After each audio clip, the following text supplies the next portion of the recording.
Hi, I'm Shelley from Technique Tuesday, and I'm here today with a tip of the day brought to you by Scrapbook Expo. Today I'm going to teach you how to make a really cool hidden pocket card using a pull strip die. So you can see this beautiful card, which we've used a lacy heart die on, but the really interesting thing is we've got a die that you can use to pull this, so when your recipient gets it, they pull it across and open it up, and inside they're going to find a gift card or maybe some money. So let me take you through how you make this and give you several tips that we have discovered about making these cards. It's pretty simple, but you just need to know a few things. So you would start by cutting a piece of cardstock, and you can cut that 11 by 4¼ inches and then fold it in half. So that just becomes your base card. Then you're going to cut a secondary piece of paper. We've just used a piece of lightly patterned paper in turquoise, and we've cut that to be 4 inches by 5¼ inches. So it's going to end up layering on top of your card. So right now, you would then take that blue piece of paper, and we're going to cut the actual pull strip die. This is a brand new die that we've just released in January, and it's called the Flare pull strip. We had a different die before that was just a straight narrow piece.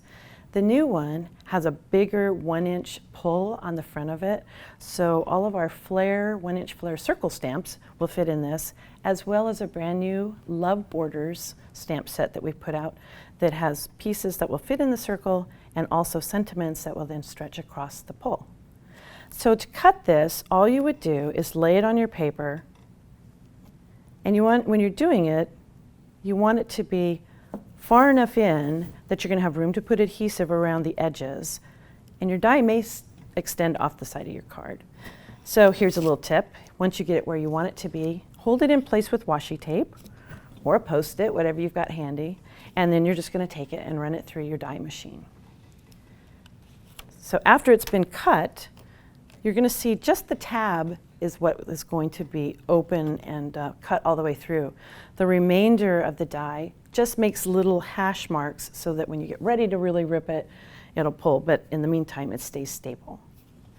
The next thing you can do is stamp a sentiment on it. You can see on this card, we've stamped love you, I cherish you, I treasure you. So you would take the wiggly little borderline stamp. So that's a hard thing to work with. So let me give you a little tip about those. When you have something that's super wiggly, the best thing you can do is lay it down on a nice flat surface and leave the flat portion of the stamp set facing up towards you. Then take your clear block and actually take it down to the stamp set instead of trying to lay it on there. But if you just lay it down and pick it up, it won't be all crooked and wiggly. Okay, so now I'm ready to go ahead and I would stamp this into the center of my project. Here's another little tip you can do with this one. So this has several phrases on it, and I really want to use the phrase that says, I cherish you, treasure you.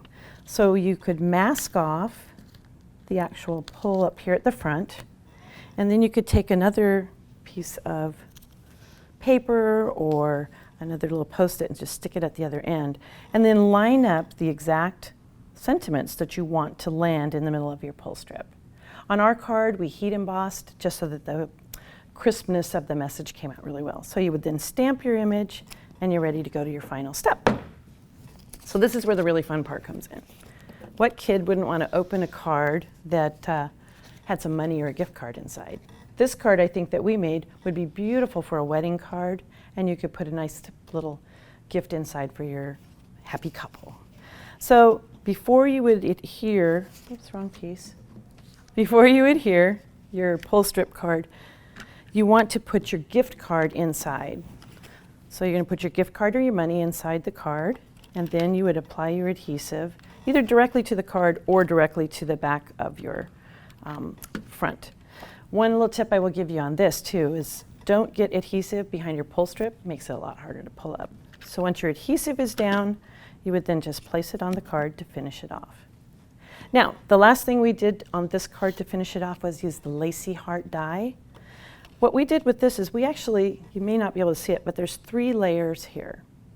And to give it some nice dimension, we cut out 3 cardstock lace hearts and then just stacked them one on top of the other. The easiest way that I find to do this is to take just a glue pen, and because the artwork is so finely detailed, you can add just a little bit of glue onto the back and stack them up, and that way you're not spending a lot of money wasting it on larger adhesive pieces to do it. So then to finish your card, you would just layer your 3 pieces of hearts on top of each other, maybe add in a few little embellishment pieces and a little ribbon, and you are set to go. So we hope that these tips will help you create a really fun card for your family or friends. And if you'd like to learn more, we have other videos and tips and techniques on our YouTube channel, or you can go to our website and join our mailing list. Thanks so much, Scrapbook Expo, for having us here today.